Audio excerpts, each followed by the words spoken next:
आज आपण काला बनवणार आहोत, जो की कृष्ण भगवानचा प्रसाद म्हणून केला जातो किंवा जर असंही खायचं असेल कधी तरी आपण करून खाऊ शकतो। चला मग वेळ न घालवता रेसिपीला सुरुवात करूया। तर त्यासाठी मी इथे जाड पोहे घेतलेले आहे। तर इथे जाड पोहे तुम्हाला कितपत करायचं आहे तेवढा तुम्ही घेऊ शकता। तर मी इथे 3 जणांसाठी बनवणार आहे। तर त्यासाठी मी इथे एक मोठं जे वाटं असतं ना, म्हणजे साधारण ज्या वाट्या असतात आपल्याकडे त्यानुसार मी इथे 2 वाट्या तरी पोहे घेतलेले आहेत, जाड पोहे। त्याला स्वच्छ धुवून घ्यायचं। पटकन पाणी टाकलं की 2-3 वेळा हाताने चोळून पाणी फेकून द्यायचं। नंतर दुसरं पाणी घेऊन सुद्धा अशाच प्रकारे धुवून ते पण पाणी फेकून द्यायचं। तर आणि पाणी म्हणजे फेकल्यानंतर त्यावर प्लेट झाकून 5 मिनिटं रेस्ट करायला ठेवायचं। 5 मिनिटानंतर बघू शकता मस्त पोहे असे सुटसुटीत आणि मुरलेले असतात। तर आपण जेव्हा त्याला 5 मिनिटासाठी रेस्ट करायला ठेवत असतो त्यामध्ये बिलकुल पाणी नसायला पाहिजे। तर पूर्ण पाणी असं झारून घ्यायचं।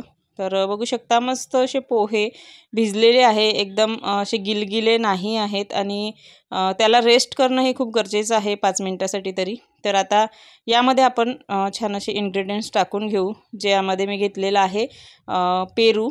तर काल्यामध्ये जे तुम्हाला आवडतं ते तुम्ही इथे टाकू शकता। पेरू घेतलेला आहे मी। तुम्ही यामध्ये सेफ घेऊ शकता, संत्र घेऊ शकता आणि जे आवडतं ते।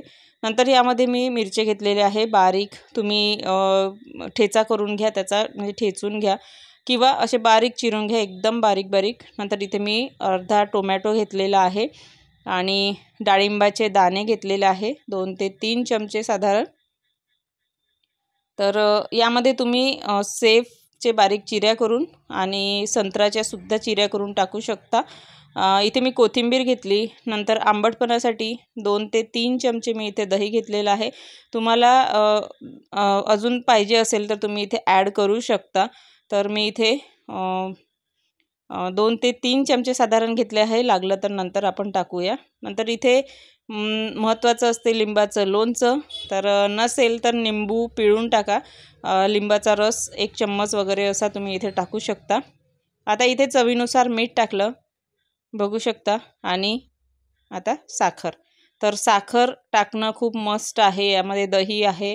तर हे सगळं बॅलन्स होण्यासाठी चव साखर टाकणं गरजेची आहे। यामध्ये मी लाह्या घेतलेल्या आहेत ज्वारीच्या। तुम्ही ज्या धानाच्या लाह्या असतात त्यासुद्धा तुम्ही इथे घेऊ शकता। तर ह्या ज्या लाह्या आहेत तुम्ही स्वच्छ धुवून म्हणजे भिजत ठेवून तुम्ही हे वापरू शकता किंवा अशाही घेतल्या तरी चालेल। आणि आता सगळं चांगलं मिक्स करायचं। तर मला यामध्ये थोडंसं दही जे आहे ना कमी वाटलं, म्हणून मी पुन्हा 1 ते 1.5 चमचा दही यामध्ये ॲड केलेलं आहे आणि चांगलं हाताने मिक्स करायचं। बघू शकता काला एकदम रेडी आहे। तर तुम्हाला खूप गिला आवडत असेल ना, तुम्ही यामध्ये दही वापरा, तर काही हरकत नाही। पण असा छान लागतो आणि याला आता मुरण्यासाठी पुन्हा 5 मिनिटं ठेवायचं, कारण की लाह्या वगैरे टाकलेल्या आहेत। तर बघू शकता मस्त असा काला झालेला आहे, पाहून असं तोंडाला पाणी सुटलेलं आहे। तर असा चटपटीत काला तुम्ही कृष्णाच्या प्रसादासाठी करू शकता, कृष्ण भगवानच्या।